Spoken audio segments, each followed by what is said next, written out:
Hi Ray, just one additional thing to brief in this job that I briefed in earlier. Just a couple of things that you probably need to know. So going in and editing this tile and clicking on style will bring up, if I click on there, will bring up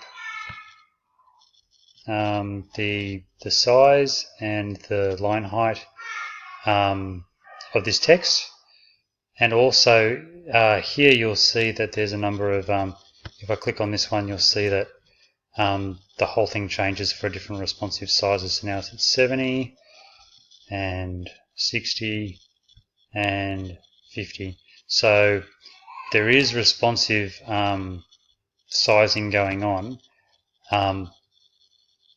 and while I'm happy with where the sizes are for all of these, if I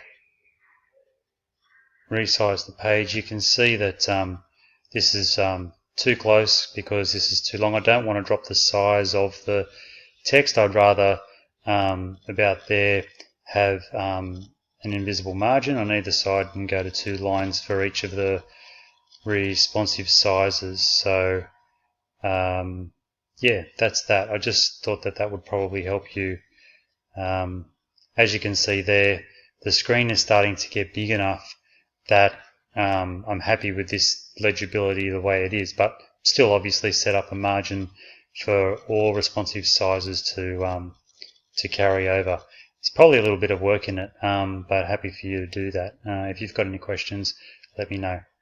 Thanks, Ray. Cheers.